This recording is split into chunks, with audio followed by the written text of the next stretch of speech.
আরিয়ানের কথা শুনে মাধুর্য ফিক করে হেসে দিল, কিন্তু সানার মুখের দিকে তাকিয়ে দ্রুত নিজেকে সামলে নিয়ে মাধুর্য আরিয়ানকে বলল, প্লিজ মিস্টার আরিয়ান স্টপ। কিসব বলছেন আপনি তখন থেকে? বলুন তো, তখন থেকে কিসব উদ্ভট উদ্ভট কথা বলেই যাচ্ছেন। আচ্ছা ঠিক আছে, আর বলবো না, কিন্তু তুমি তাড়াতাড়ি পানি খেয়ে আমার সাথে চলো। রাহা তোমার জন্য অপেক্ষা করছে। আর সানা, তুমি মাধুর্যের কি বলবে, বলো রাহার কাছে যাও। মাধুর্য বলল।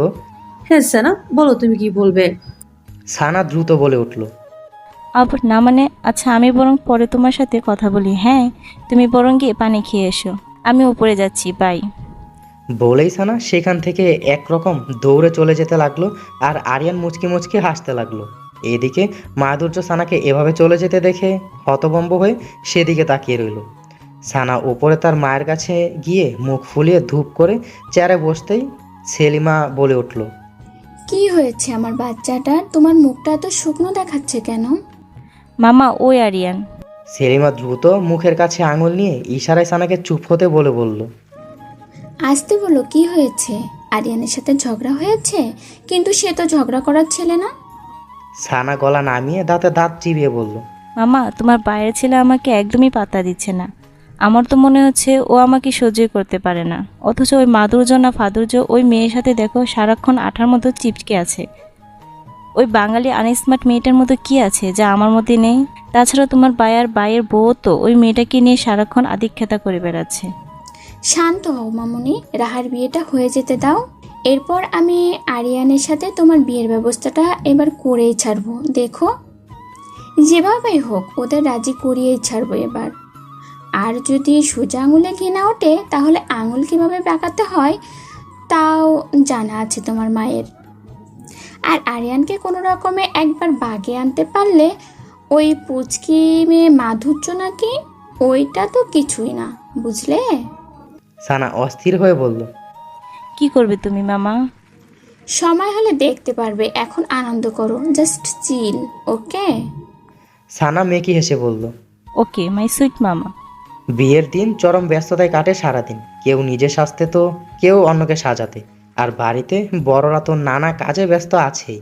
এর মধ্যে রাহাকে এসে সাজিয়ে গেছে পার্লারের কয়েকজন মেয়ে। বিয়ের দিন মাধুর্য সারাক্ষণ রাহার কাছেই ছিল, শুধু নদী থেকে পানি আনার সময়টা বাদে। সকালে সবাই মিলে হই হুল্লারে করে নদী থেকে পানি আনতে যায়, শুধু রাহা আর বাড়ির কিছু মহিলারা বাদে। মাধুর্য আর আরিয়ানও যায় নদীর পাড়ে সবার সাথে।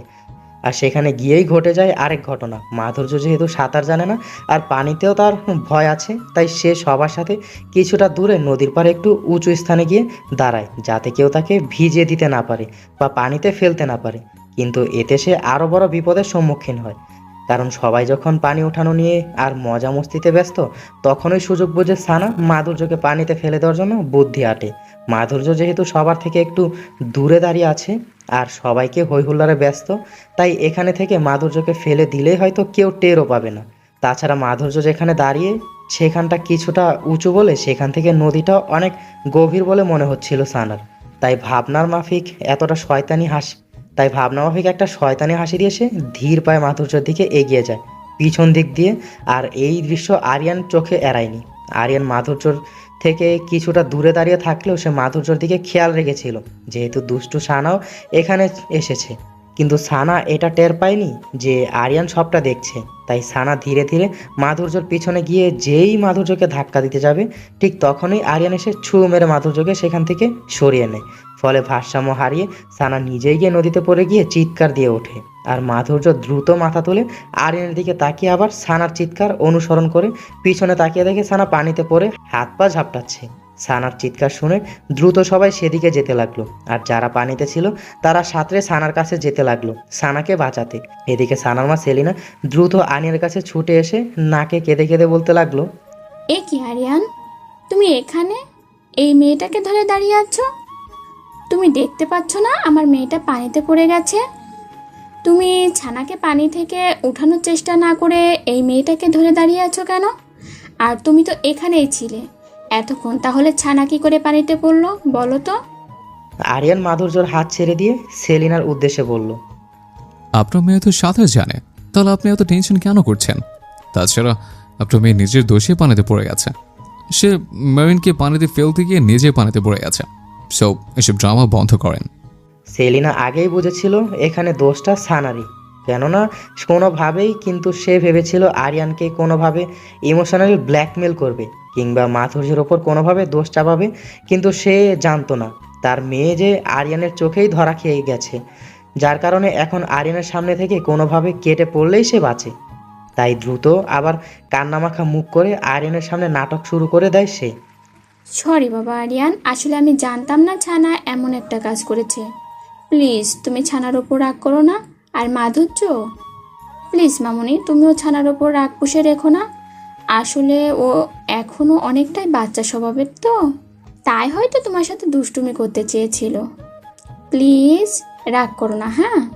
আর প্লিজ কাউকে এই কথাটা বলো না যে ছানা তোমাকে পানিতে ফেলতে চাইছিল। মাধুর্য বলল, না না আন্টি, ইটস ওকে, আমি কাউকে বলবো না। আসলে এরকম দুষ্টুমি তো বিয়ে শাদিতে হয়। আপনি সানার কাছে যান, দেখুন গিয়ে ওনার কোনো প্রবলেম হচ্ছে কি না। দেখুন সানাকে পাড়ে তোলা হয়েছে। আরিয়ান চলুন আমরাও সানার কাছে যাই। আরিয়ান মাথা নাড়ল, তারপর সেলিমা সানার কাছে যাওয়ার জন্য পা বাড়ালো। আরিয়ান আর মাধুর্য সেদিকে পা বাড়ায়। মাধুর্যের মা বাবা এসেছে বিয়েতে। মাধুর্যের বাবা আফসান চৌধুরী একজন ব্যবসায়ী এবং মা মাহিরা একজন গৃহিণী। যাই হোক, তারা আসার পর রাহা রাশেদা আর আমানের সাথে দেখা সাক্ষাৎ করে, আর সেই সময় আমান আর রাশেদা মাধুর্যর মা বাবাকে রায়হান খান আর মোনালিসা এবং আরিয়ানের সাথে পরিচয় করিয়ে দেন। আমান আর রাশেদা মেয়ের বিয়ের বিভিন্ন কাজে ব্যস্ত থাকার কারণে আগন্তুক অতিথিদের অভ্যর্থনায় দায়িত্ব নেয় রায়হান আর কিসমত। তাই রায়হানও খুব একটা সময় পাচ্ছে না মাধুর্যর বাবা মায়ের সাথে মাধুর্য আর আরিয়ানের বিয়ের ব্যাপারে কথা বলতে। তবে মোনালিসা মাধুর্যের মায়ের সাথে বেশ জমিয়ে আড্ডা দিচ্ছে, আর মোনালিসাও মেইন টপিক মাধুর্য। মাধুর্যের প্রশংসা যেন সে পঞ্চমুখ হয়ে উঠেছে। মাধুর্যের মাও এক বিদেশিনীর কাছ থেকে নিজের মেয়ের প্রশংসা শুনে খুশিতে চোখ মুখ যেন তার আলোতে ঝলমল করছে। এদিকে তিনিও এই কয়েকদিন তার মেয়ের কাছে আরিয়ান আর তার মা বাবার অনেক গল্প শুনেছেন ফোনে, যার কারণে তাদেরকে কাছ থেকে দেখার একটা ইচ্ছা এই কয়দিনে মনের ভিতর আকুম বাকুম করছিল।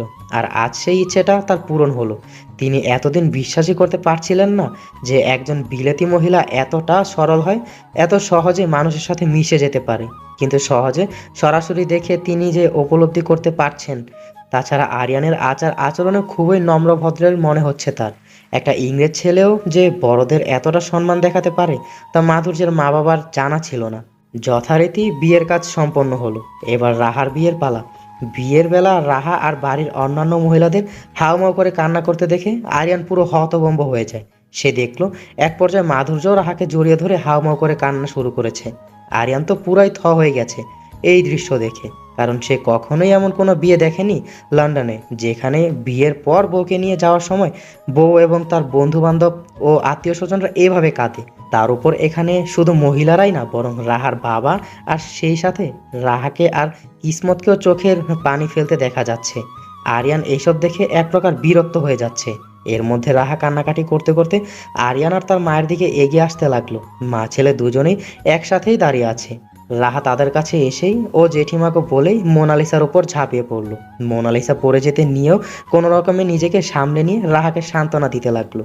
এদিকে আরিয়ান মনে মনে ভাবছে, এটা কি বিয়ে নাকি মরা বাড়ি যে সবাই এমন আচরণ করছে আর এত হাউমাউ করছে। যাই হোক, রাহা তার জেঠির থেকে বিদায় নিয়ে এবার আরিয়ানের সামনে গিয়ে ফুপাতে ফুপাতে বলতে লাগলো, ব্রো আমি চলে যাচ্ছে, আবার পরশু বা তরশু আসবো বৌভাতের পর। তাই তুমি কিন্তু একদম এরই মধ্যে লন্ডন চলে যাওয়ার নামও নিবে না। এরপর অবশ্যই আমার বৌভাতে তোমাকে থাকতে হবে, না হলে কিন্তু আমি খুব কষ্ট পাবো। আর শুনো, তোমার কত ছোট হয়েও দেখো আমার বিয়ে হয়ে গেছে। তাই এবার নিজেও বিয়ের জন্য তাড়াতাড়ি তৈরি হয়ে যাও। তোমার বিয়ে খাওয়ার জন্য আর তোমার বিয়েতে আনন্দ করার জন্য আমার মন এখনই কেমন আকুম বাকুম করছে। আরিয়ান কি রাহার কথায় হাসবে নাকি কাঁদবে বুঝতে পারছে না। এই মেয়ে একদিক দিয়ে কান্নাকাটি করে চোখ মুখ ফুলিয়ে ফেলেছে, আর আরেক দিক দিয়ে নাকি তার আরিয়ানের বিয়েতে আনন্দ করার জন্য মন আকুম বাকুম করছে। এদিকে রাহার কথা শুনে উপস্থিত সবাই হেসে উঠল। আরিয়ানও মুচকি হেসে বলল, আচ্ছা বুঝলাম, কিন্তু তুমি একটু বলো যে তুমি ক্রাই কেন করছো এভাবে আমার বিয়ে করার জন্য? রাহা ফিক করে হেসে দিয়ে খানিক নিচু স্বরে বলল, আরে না ব্রো, আসলে এটা আমাদের বাঙালিদের কুল টুডে বিয়ের সময়। আর বিদায়ের সময় বউদের কাঁদতে হয়, না হলে মানুষ মন্দ বলে, তাই একটু কাঁদছি আর কি। এটা জাস্ট একটা ফর্মালিটি, বুঝলে? আরিয়ান অবাক হয়ে কয়েক মুহূর্তে ভাবতে লাগলো, এটা আবার কেমন নিয়ম। এর মধ্যেই রাহা আবার বলে উঠল, আচ্ছা ব্রো, আমি আসি, হ্যাঁ? সবাই ওইদিকে অপেক্ষা করছে আমার জন্য। জেঠিমণি, আমি আসি, হ্যাঁ? তোমরা কিন্তু চলে যেও না আবার। আর অবশ্যই আমার বউ ভাতে যাবে কিন্তু, দেখবে অনেক মজা হবে। আসি তাহলে। বলেই রাহা সবার থেকে আবার বিদায় নিয়ে চলে গেল তার বরের গাড়ির কাছে। রাহার বিদায়ের পর কথা ছিল মাধুর্যের মা বাবা তাদের বাড়ি ফিরে যাবে, কিন্তু রায়হান আর আমান খান জরুরি কোনো বিষয়ে তাদের সাথে কথা বলবে বলে আটকে দেয় তাদের। ওইদিকে সানা আর তার মায়ের পেটে মুচোর মাধুর্যর বাবা মায়ের সাথে রায়হান খান কোনো জরুরি কথা বলবে তো ভেবে ভেবে, যাই হোক, রায়হান খান মাধুর্যের বাবা মায়ের সাথে আরিয়ান আর মাধুর্যের বিয়ের ব্যাপারে কথা বলবে বলে পরিবারের সবাইকে ডেকে একত্র করে বসার ঘরে। মাধুর্য আর আরিয়ানও এখনো কিছু জানে না, আর বুঝতেও পারছে না এখানে কি হতে চলেছে। তা আমান সাহেব, আপনারা কি এমন জরুরি বিষয়ে আমাদের সাথে কথা বলতে চাইছেন বলুন তো? হ্যাঁ, কথা আসলে আমি নই, আমার বড় ভাই বলবে। ভাই তুই শুরু কর এবার, আমরা সবাই এসেই গেছি আর কি। রায়হান খান বলল। হ্যাঁ বলেছি। তারপর রায়হান খান আরিয়ানের সাথে মাধুর্যের বিয়ের প্রস্তাব পেশ করে মাধুর্যের বাবা মায়ের সামনে। মাধুর্যের বাবা মাও খুব খুশি হয় এমন একটা প্রস্তাব পেয়ে। আরিয়ানের মতো এমন একটা শিক্ষিত সুদর্শন ছেলে পেলে কেই বা হাতছাড়া করতে চাইবে। তবে যেহেতু আরিয়ান জন্মগতভাবে একজন ব্রিটিশ আর তার শিক্ষা দীক্ষা সংস্কৃতি সবই বিদেশি, তাই তারা কিছুটা চিন্তিত বোধ করছে তাদের মেয়ে এমন একটা বিদেশি সংস্কৃতি ছেলের সাথে নিজেকে অ্যাডজাস্ট করতে পারবে কি না তা নিয়ে। তাছাড়া আরিয়ান যেহেতু একটা বিদেশি ছেলে, সেই ক্ষেত্রে তার চরিত্র কেমন হবে, বিয়ে শাদির মর্ম আর মর্যাদা তার কাছে কতটুকু, বা আদৌ বিয়ে নামক সম্পর্ক তার কাছে ম্যাটার করে কি না, নাকি আরিয়ান অন্যান্য বিদেশির মতোই উচ্ছৃঙ্খল, সেই নিয়েও তারা ভাবছে। তাই তারা এই ব্যাপারে ভাবার জন্য কয়েকদিন সময় চেয়েছে। রায়হান আহমেদও তাদের ভেবে দেখার জন্য সময় দিয়েছে। ওইদিকে সানা আর তার মা সাপের মতো ফুঁসছে আরিয়ান তার মাধুর্যের বিয়ের কথা চলছে দেখে। সানা বারবার তার মাকে ইশারায় বলছিল যেন মাধুর্যের সাথে বিয়ের কথা ঠিক হওয়ার আগেই তার মা তার মামাকে তার সাথে আরিয়ানের বিয়ের প্রস্তাব দেয়। আবার কিন্তু সেলিমা সানাকে চোখের পলকে ঝাপটে আশ্বস্ত করে যে সে সব করবে, কিন্তু এখন এত মানুষের সামনে এই সব নিয়ে কথা বলতে গেলে সমস্যা হতে পারে, আর এতে সবাই ওনাদেরকে কথা শোনাবে। কারণ এর আগেও আরিয়ান সানার সাথে বিয়ের প্রস্তাব দিয়েছে, কিন্তু আরিয়ান তা ফিরিয়ে দিয়েছে, আর সেটা আমানরাও বেশ ভালো করেই জানে। মাধুর্যের মা বাবা যেহেতু আজ রাতটা এখানেই থাকবে, তাই তারা খেয়ে দিয়ে চলে যায় নিজেদের থাকার রুমে। এদিকে বিয়ের কথা ওঠার পর থেকে মাধুর্য তো লজ্জায় আরিয়ানের সামনেই যেতে পারছে না, আর না পারছে আগের মতো স্বাভাবিকভাবে কথা বলতে তার সাথে। আজ আবার রাহাও নেই তার সাথে, তাই খেয়ে গিয়েই নিজের রুমে, মানে রাহার রুমে ঢুকে পড়েছে। ঘুম নেই চোখে, তাই বারান্দায় গিয়ে চাঁদ দেখে কিছু সময় কাটানোর সিদ্ধান্ত নিল সে। আরিয়ানও নিজের ঘরে গিয়ে বসে আছে, চিন্তা হচ্ছে তার মাধুর্যের মা বাবা মাধুর্য তার সাথে বিয়ে দিতে রাজি হবে কিনা। ওইদিকে সেলিমা সানাকে ঘরে পাঠিয়ে দিয়ে তার ভাইদের বলল তাদের সাথে তার একটা জরুরি বিষয়ে কথা আছে। রায়হান, আমান আর তাদের স্ত্রীরাও সেলিমার কথা শোনার জন্য বসার রুমে গিয়ে বসলো। যেহেতু অন্যরা সবাই যার যার রুমে চলে গেছে, তাই এখন সেলিমারও কথাটা বলতে সুবিধা হবে। সেলিমা কথাটা কীভাবে বলবে এই পরিস্থিতিতে, আর তার প্রক্রিয়াই বা কী হবে তাই ভাবছে সে। রায়হান গলা বাড়া দিয়ে বলে উঠল, কিরে, কিছু বলছিস না যে? এতক্ষণ বললি জরুরি কথা আছে, আর এখন এসে বসে আছিস, কিন্তু তোর কোনো কথা নেই। হ্যাঁ হ্যাঁ বলছি। আসলে ভাই কি করে কথাটা বলবো, তাও আবার এই পরিস্থিতিতে, সেটাই ভাবছি। আমান ভ্রু কুচকে বলল, এই পরিস্থিতি মানে কোন পরিস্থিতি? আসলে ভাই তোমরা রাগ করো না প্লিজ। আমি জানি এখন এই কথাগুলো আমার বলা উচিত হবে না, কিন্তু কি করব বলো, নিজের মেয়ের কষ্টটাও তো আমার সহ্য হচ্ছে না। তোমরা তো জানোই ছানা অনেক আগে থেকেই আরিয়ানকে পছন্দ করে, আর তার জন্য আমরা কয়েকবার তোমাদের কাছে বিয়ের প্রস্তাবও পাঠিয়েছি, কিন্তু তোমরা বারবার আমাদের ফিরিয়ে দিয়েছো। দেখো না, এই কারণেই জেদ ধরে ছানার বাবা এবার রাহার বিয়েতেও আসেনি। সে যাই হোক, তবুও এখন আমার মেয়েটার কথা ভেবেই আমি আবার তোমাদের কাছে অনুরোধ করছি, তোমরা একটাবার আমার মেয়েটার কথা ভাবো। ও তো তোমাদের ভাগ্নি, তাই না বলো? উই আর আন্ডারস্ট্যান্ড সিলিমি, কিন্তু এখন তো আমাদের কিছুই খাবার নেই, কজ আরিয়ান নিজে থেকে সানাকে বিয়ে করতে চায়নি, আর আমরাও তো আমাদের ছেলেকে জোর করতে পারি না। তোমার মেয়ের কথা ভেবে বিয়ে শাদির ব্যাপার দুজনের ইচ্ছে থাকা জরুরি। কি বলো রাইহান? রায়হান বলল, হ্যাঁ সেলিম, তোর ভাবি ঠিকই বলেছে। আরিয়ান যেহেতু তোর মেয়েকে বিয়ে করতে চায় না, তখন আমরা জোর করতে পারি না তাকে। তাছাড়া বিয়ে শাদির ব্যাপারে জোর জবরদস্তি করতে গেলে হিতে বিপরীত হয়ে যেতে পারে। তোর মেয়েকে জোর করে আমার ছেলের সাথে বিয়ে দিলেই সে কি সুখী হতে পারবে যদি সম্পর্কে ভালোবাসা আর বোঝাপড়ায় না থাকে? তাছাড়া আমি কয়দিনে যতটা বুঝতে পারছি তাতে আরিয়ান মাধুর্যকে পছন্দ করে, আর মাধুর্যকে বিয়ে করার ব্যাপারে কোনো আপত্তি জানায়নি। তাছাড়া মাধুর্য আরিয়ানকে বিয়ে করতে কোনো প্রকার আপত্তি আছে বলে মনে হয় না। কি বলিস আমান? আমরাও তাই মনে হয়। দেখ, সেলিমা সানা এখনও বাচ্চা একটা মেয়ে, ওর বয়স কম তাই পাগলামি করছে, কিন্তু তোরা বুঝের হয়েও যদি সানার মতো পাগলামি করিস, এমন অযৌক্তিক বায়না ধরিস, তাহলে তো হবে না। তোদের তো বুঝতে হবে তোদের মেয়ের কোনটা ভালো আর কোনটা খারাপ। তাছাড়া আরিয়ান তো বাচ্চা ছেলে নয় যে সে আমরা বললেই তোর মেয়েকে বিয়ে করতে রাজি হয়ে যাবে। সে একজন অ্যাডাল্ট পার্সন, যথেষ্ট বয়স হয়েছে তার নিজের ভালো মন্দ বোঝার এবং নিজের জীবনের সিদ্ধান্তগুলো নিজে নেবার। সেখান থেকে কাকে বিয়ে করবে সে না করবে সেটাও সে নিজেই ঠিক করবে। আমরা এই ব্যাপারে তার উপর কোনো প্রভাব খাটাতে পারি না। আশা করি তুই ব্যাপারটা বুঝবি আর নিজের মেয়েকে বুঝবি। আশা করি এই ব্যাপারটা নিয়ে এই বাড়িতে আর কোনো কথা উঠবে না, কারণ তুই জানিস যে মাধুর্য আর আরিয়ানের বিয়ের ব্যাপারে কথা চলছে। এই সময় মাধুর্যর বাবার কানে এইসব কথা গেলে তারা উল্টোপাল্টা ভাবতে পারে আমাদের। তাই দয়া করে এই ব্যাপারটা এখানেই ভুলে যা, আর তোর মেয়ের বিয়ের জন্য চিন্তা করিস না। আমরা তো আছি, আমরা দেখে শুনে একটা ভালো পাত্রের হাতেই আমাদের ভাগ্নিকে তুলে দিব। তুই শুধু ওকে বুঝিয়ে শুনিয়ে আরিয়ানের চিন্তাটা ওর মাথা থেকে বের করার চেষ্টা কর। কিন্তু ভাই, এবার রাশেদা বলে উঠল, আর কোনো কিন্তু নয় সেলিমা আপা, নিজের মেয়ের ভালোর জন্যই এটা তোমায় করতেই হবে, নইলে পরে তোমার মেয়েই কষ্ট পাবে, আর তখন তার জন্য তুমি নিজেই দায়ী থাকবে। যদি সব জেনে শুনে তুমি তোমার মেয়েকে এখন থেকেই না সামলাও। তাছাড়া কাউকে শুধু পছন্দ করা আর গভীরভাবে ভালোবাসা এক নয়। আমার বিশ্বাস সানা আরিয়ানকে পছন্দ করলেও ভালোবাসে না, ও শুধু নিজের আবেগ আর জেদের বশে এমন পাগলামি করছে। আর এই জেদের বশে আজ মাধুর্যকেও সেই পানিতে ফেলে দেওয়ার চেষ্টা করতে গিয়ে নিজেই পানিতে পড়ে গেছে।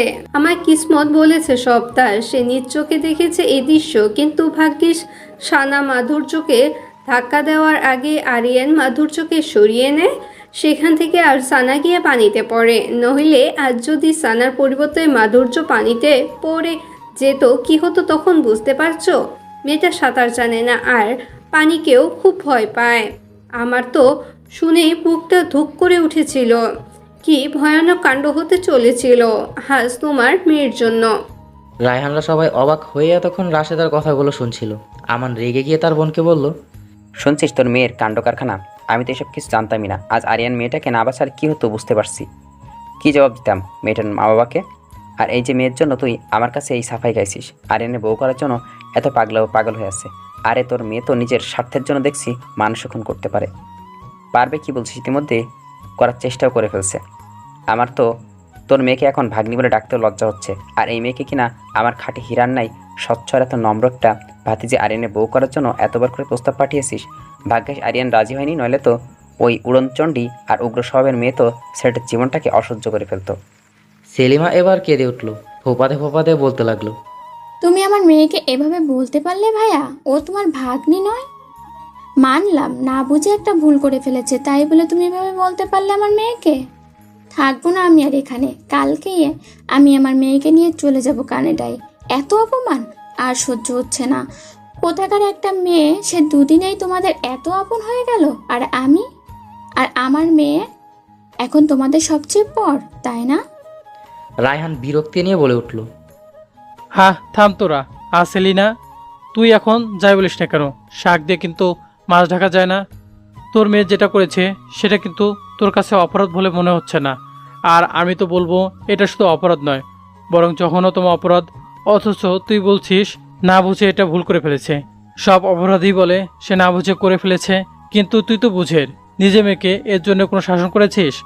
মনে তো হচ্ছে তুই আগে থেকে জানতি যে তোর মেয়ে এরকম একটা কিছু করেছে।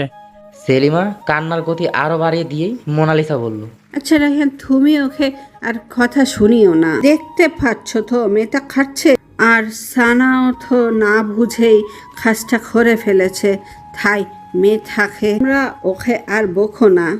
সেলিমা বোনটি আমার, খান্নাখাটি না করে এবার নিজের ঘরে যেয়ে ঘুমিয়ে পড়ো। আর রায়হান চলো আমরা ঘুমিয়ে পড়ি গিয়ে।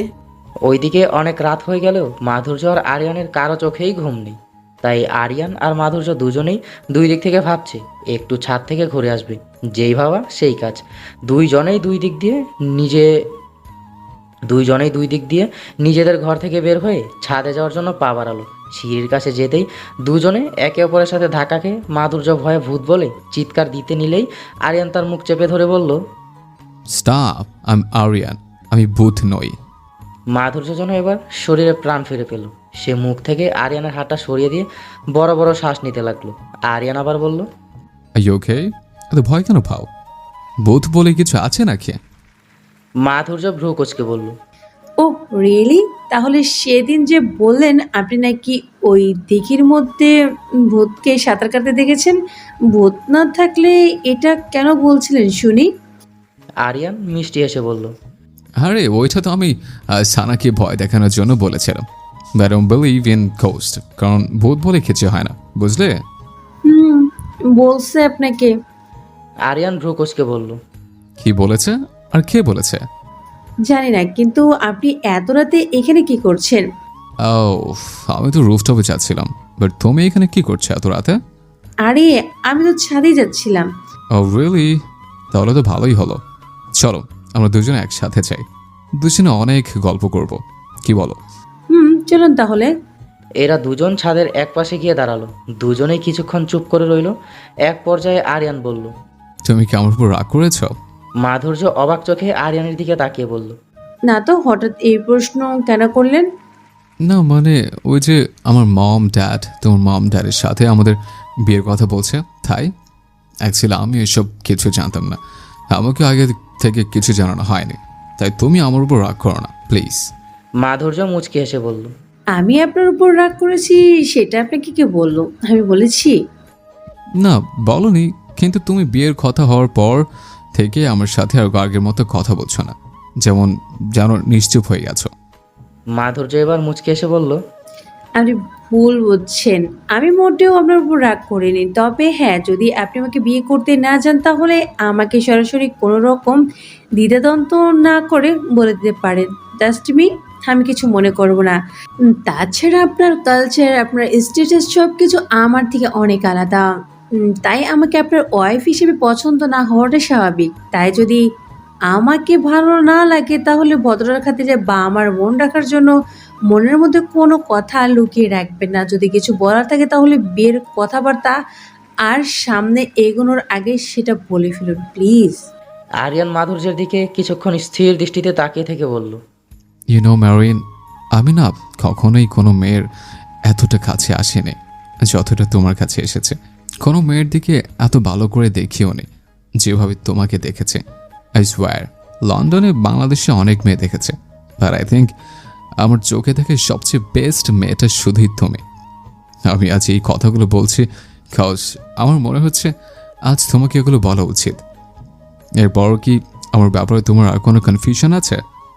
মাধুর্য অবাক হয়ে আরিয়ানের দিকে তাকিয়ে আছে। সে কি বলবে আরিয়ানের কথার জবাবে ভেবে পাচ্ছে না। সে ভাবতেও পারছে না যে এই ইংরেজ সাহেবটা কখনো তাকে এতটা পছন্দ করে বসবে, আবার নিজের মুখে এত সুন্দর করে তার মনের কথাগুলো প্রকাশও করবে মাধুর্যের কাছে। ওরা দুজনেই দুজনের চোখের দিকে গভীর দৃষ্টিতে তাকিয়ে আছে। হঠাৎ বাগানের দিক থেকে কিছু একটা শব্দ শুনে আরিয়ান আর মাধুর্য দুজনেই দ্রুত ছাদ থেকে নিচের দিকে তাকায়। ওরা দেখলো ছায়ার মতো কিছু একটা বাগানের দিক থেকে বাড়ির ভিতরের দিকে যাচ্ছে। মাধুর্য ভয়ে দ্রুত আরিয়ানের হাত চেপে ধরে চোখ খিচে বন্ধ করে আরিয়ানকে বলতে লাগলো, আরিয়ান দেখুন ভূত, আমার খুব ভয় করছে আরিয়ান, ভূতটা তো বাড়ির ভেতরে ঢুকছে। আরিয়ান এখন কি হবে? মাধুর্যর কান্না দেখে আরিয়ান বেকুব বনে গেল। একে তো বাড়িতে কি ঢুকলো সেই চিন্তা, তার উপর মাধুর্যের কান্নাকাটি। আরিয়ান দ্রুত মাধুর্যকে শান্ত করার জন্য বলল, ডোন্ট ওয়ারি ম্যারিন, প্লিজ তুমি ভয় পেও না, আমি আছি তো এখানে, কিচ্ছু হবে না তোমার।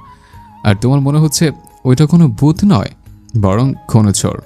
মাধুর্য দ্রুত চোখ খুলে আরিয়ানের দিকে তাকাতেই আরিয়ান মাথা নেড়ে বলল, I think a thief came to the house. চলো আমরা কুইকলি নিচে যাই, গিয়ে ওই চোর ব্যাটাকে ধরে ছাপখানি দেই। মাধুর্য অবাক হয়ে বলল, ছাপখানি? ছাপখানি মিন্স ফ্লোগিং। মাধুর্য ভ্রু কুচকে বলল। ও চাপকানি। আরিয়ান দ্রুত মাথা নেড়ে বলল। ইয়া প্লিজ, এবার তাড়াতাড়ি চলো, নইলে চোর চুরি করে পালাবে। ওরা দুইজন ছাদ থেকে দ্রুত নিচে নেমে একদম শব্দহীনভাবে এগোতে লাগলো আর চারপাশে চোখ বুলাতে লাগলো। হঠাৎ রান্নাঘর থেকে একটা কিছু শব্দ হলে দ্রুত আরিয়ান মাধুর্যকে একদম বিনা শব্দে তার সাথে রান্নাঘরের দিকে এগোতে লাগলো। মাধুর্য ও আরিয়ানের কথার মতোই এগোতে লাগলো। ওরা ধীরে ধীরে রান্নাঘরের সামনে যেতেই কিসমতের গলার আওয়াজ শুনতে পেলে ভিতর থেকে। দুইজন দুইজনের দিকে ভ্রু কুচকে একবার তাকিয়ে আবার চুপ কান পাতালো রান্নাঘরের দিকে। ভিতর থেকে শোনা গেল, সম্মানিত হাবিবি ইয়া চোর সাহেব, বলেছি যে দুনিয়াতে এক কাজ করতে এই আধুনিক যুগে এসেও আপনি চুরি কেন করছেন ভাই সাহেব? ভেতর থেকে কিসমতের কথা শুনে এদিকে মাধুর্যের মারাত্মক হাসি পেয়ে গেল। আরিয়ান দ্রুত মাধুর্যের হাসির শব্দ বের হওয়ার আগেই নিজের হাত দিয়ে মাধুর্যের মুখ চেপে ধরে। মাধুর্য নিজেকে সামলে নেয়। ওইদিকে ভিতরে চোর ফ্রিজ থেকে রাস্তার মধ্যে বিয়েতে সব বেঁচে খাওয়ার খাবারগুলো ঢুকাতে ঢুকাতে কিছুটা মাতাল মনোস্বরে বলতে লাগলো, এটা আমাগো খানদানি পেশা। যুগ যতই আধুনিক হোক, আমরা আমাগো খানদানি পেশা ছাড়বার পারুম না। এটা আমাগো ইজ্জতের প্রশ্ন। আপনাগো যেমন বংশ পরম্পরা আছে, তেমনি আমাগোও আছে। আর আমরা কোনো মতেই আমাগো খানদানি পেশা ছাইরা বংশের মুখে চুনকালি মাখবার পারুম না। অহন কথা কম কইয়া আমারে চুরিতে সাহায্য করেন। বেশি কথা কইলে বাড়ির লোকজন জায়গা যাইব গা।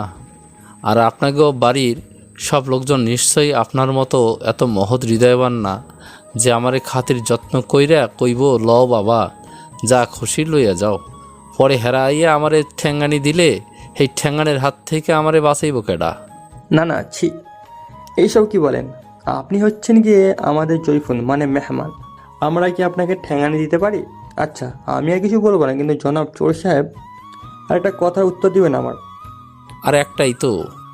আচ্ছা ঠিক আছে, আপনি যখন আমারে চুরি করবার একটা সুযোগ দিচ্ছেন, তখন আমিও না হয় আপনার একটা সুযোগ দেই।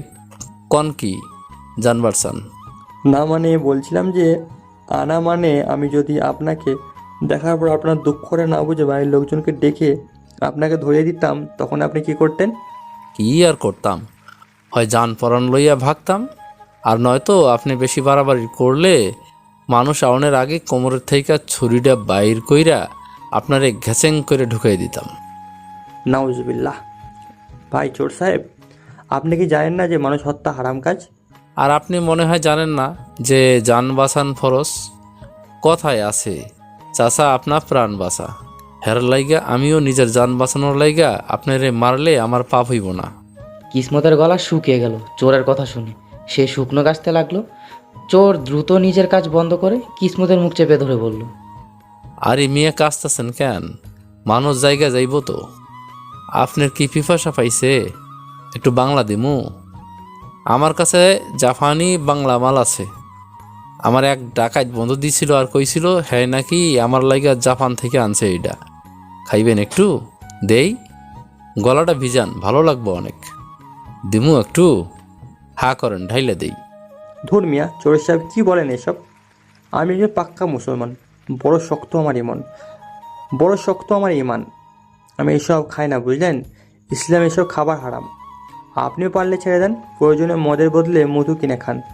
এতে নেই কোনো পাপ, নেই কোনো ক্ষতি, কিন্তু আছে শুধু উপকার। হ ভাই, এইটা ঠিকই কইছেন, কিন্তু অভ্যাস হয়ে গেছে তো, তাই ছাড়বার পারি না। তবে যাই হোক, আপনি যেহেতু আমারে এত উপকার করলেন, এত আদর আপ্যায়ন করলেন, নিজের মেহমান বইলা সম্বোধন করলেন, তাই আপনার কথাখান রাখার চেষ্টা করুন। আস্তে আস্তে এই বাংলা খাওয়া ছাইরা দিমু। কিন্তু ভাই, ইংরেজি খাওয়া যাইব তো, নাকি ওইটা খাইলেও পাপ হইব? ও নো নো নো, বাংলা, ইংরেজি, আরবি, উর্দু কোনোটাই খাওয়া যাবে না, কারণ হারাম ইজ হারাম। যেটা নিষেধ সেটা একদম সব দেশেই নিষেধ, এবং সব দেশের মুসলিমের জন্য নিষেধ। ও আচ্ছা, তাইলে আস্তে আস্তে ছাইরা দেমুনে। চোর এবারও অনেক ভাব গাম্ভীর্যের সাথে বলল, না, আগেই কইছি এটা আমাগো খানদানি পেশা। এই কাম কিছুতেই ছাড়ন যাইব না, তাইলে পরপারে আব্বা দাদাদের কাছে মুখ দেখাইবার পারুম না। তাই এই রিকোয়েস্টটা দয়া কইরা কইরেন না। আচ্ছা চোর সাহেব, আপনি বললেন আপনার বন্ধু জাপান থেকে আপনার জন্য বাংলা এনেছে। তার জাপানে কি বাংলাও বিক্রি হয়? হয়তো ল্যাংটা কাল থাইকেই তো দেখতাছি জাপানি বাংলা বেছে। ল্যাংটাকাল থেকে মানে? আপনি কি ল্যাংটাকালে জাপান ছিলেন নাকি? তাহলে এই দেশে আসলেন কিভাবে? আরে ভাই, আমার জন্মটাই তো জাপানে। জাপানে থাকুন না তো কই থাকমু? আর এই দেশে আইছি কেমনে মানে? আমি তো এই দেশেরই পোলা। এটা কি পাকিস্তান নাকি যে আমার অন্য দেশ থেকে এই দেশে আইতে হইব? ও বুঝছি, আপনি ওই বিদেশি জাপানের কথা মনে করছেন। আরে না, আমি তো আমাগো গ্রাম জাপানের কথা কইলাম।